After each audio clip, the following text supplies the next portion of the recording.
All right, Southern Swing kicking off. This is our first stop of the tour. We do this every spring. It's been one of our best things on the websites I've been part of over the years.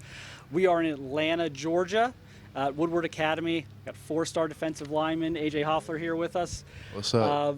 AJ, big spring for you, a lot Yes, of sir. visits. Yes, You sir. were at Ohio State in March. Can you kind of recap that visit, kind of recall maybe some things that stood out to you and some of the highlights of that trip? Well, the main thing from that visit, I was just going up to practice, mainly just to see how Coach Jay was in like a normal day environment, a practice environment, and just to see like how the team itself is in like a practice environment.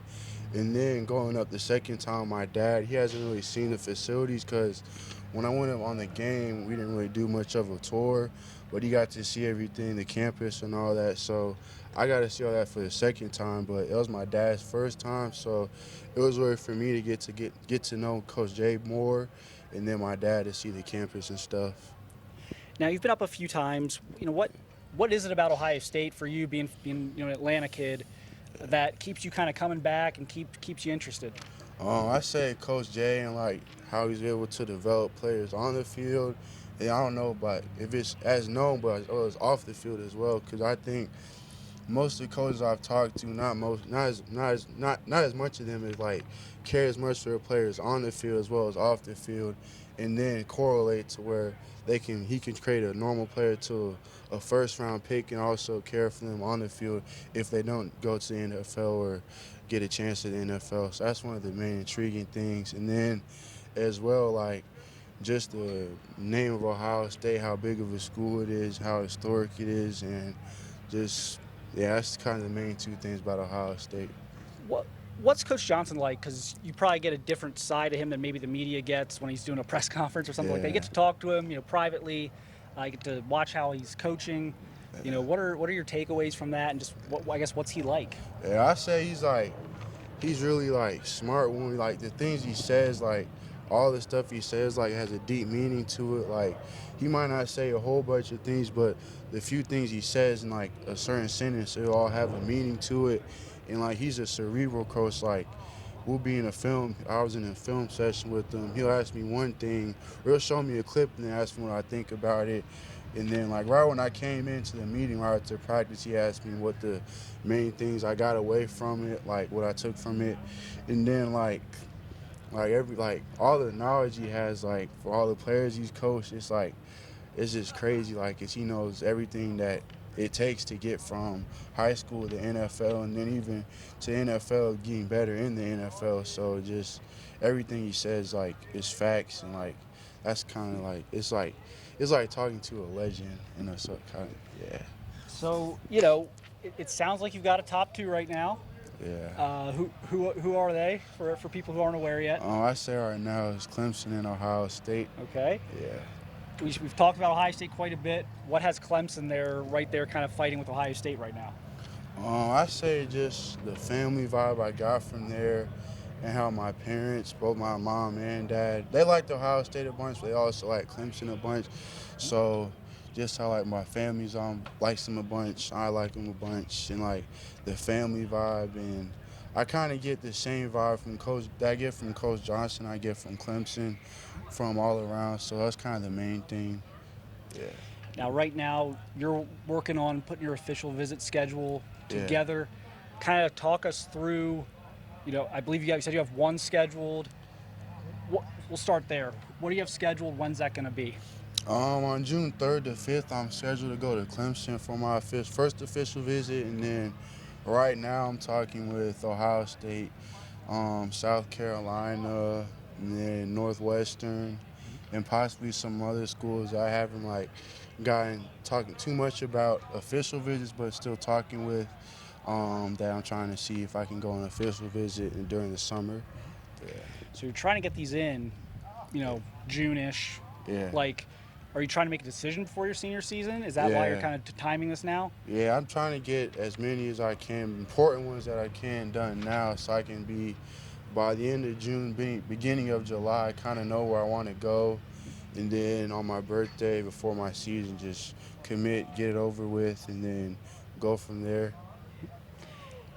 how do you know? And there's other schools. I know it's not just Ohio State and Clemson, but those are Yeah. kind of the two that have jumped out in front right now.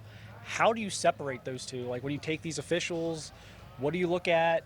And how difficult is that going to be? I guess because ultimately you're only going to be able to pick one of them. Yeah, I think right now, as far as like the schools, Ohio State, Clemson, the football is gonna be really high, whichever school I go to. So it's really like the people, the academics, the campus vibe, the community vibe that I get. That's kind of the main things I'm looking for on the official visits, because I know football is gonna be there and it's gonna be high tier wherever I go. So it's like off the field stuff that's most important right now. Now you're doing kind of your spring ball. I know it's kind of getting interrupted right now. You're Yeah. doing your work, trying to get your workouts in. You had a great season last year. What propels you here this year? What are some things you're working on this off season and kind of focused on so you can have a great senior year? Yeah, it was one of the things. It's like Coach Jay told me, making sure that I'm better as a player on the field and off the field than I was last year. Because I think he told me about Kenyatta Jackson. He had like 10 sacks his junior and like 20 his senior. So I'm trying to have, not that I don't think I had the same. I got 12 sacks, but trying to get as close to 20 or above 20 as I can, and then just making sure that all the offers and stuff that I have aren't not just offers. Are actually like I'm actually the player that the offers say I am. So just making sure it's not like all talk. That I'm actually the player that I think I am and that people see me as. Now, before we wrap this up, 50th offer today. Yeah, It from was Grambling Grambling, State. right? Yep. So that's Yeah. that's a crazy number. Yeah. When you look back on how you've got to this point, I mean, does it surprise you? I mean, what does that feel Yeah. like to get 50? Yeah, it's kind of crazy. It was like I got 30. It was like in the 30s like a couple months ago. My brother asked me, I think you're gonna get like in the 50. I was like, no way. I'm probably gonna get like maybe 40. And then like I just kept getting them. I was like, okay, I might possibly get 50. And then like it was like 2 months, so I didn't get a single one. I was like, oh, I might not get them. Then I started getting a few more, and then I just got 50 today. And you asked me a year or 2 years ago if I would even have one, I would have said you're crazy. You can ask anyone else, they say you're crazy, but just where I am now, it's hard work, and I like to thank God and my parents and my brother, mainly my brother and my parents and God, because my brother, he had a recruiting process before me, so I kind of knew the things I had to do and what not to do. So I think he probably helped me the most out of anyone, then my family, and then like God, like I said, because without him, I wouldn't be here. Yeah. And just kind of lastly, I mean, you talk about your improvement and things you're trying to do. Coach Johnson has kind of given you some pointers. I think he's talked about some of the guys he's worked with. Do you have someone like a player you look up to, or someone you try and pattern your game after, or is there a collection of guys you watch? My trainer says I'm more like Robert Quinn. I never personally saw that, but I guess I watched this film. I guess I can see it, but I personally think I'm kind of like Leonard Floyd, just like body type, because he's about my height, same weight. I'm lighter than him, but I might think I'm gonna get to that weight. So that's kind of who I see myself as. But as far as play style, I don't really. Besides him, I don't think I really play like anyone. I just try to be like myself. So. Yeah. Well, we wish you luck here the rest of the spring as you work on improving your game. We'll probably be out here in the fall to see you again. Yeah. But thanks for doing this and kicking off Southern Swing for us, because this will be a big tour. We'll be down all the way to Florida and back. So Yeah. thanks, AJ, for your time and good luck. Yes, sir. My pleasure.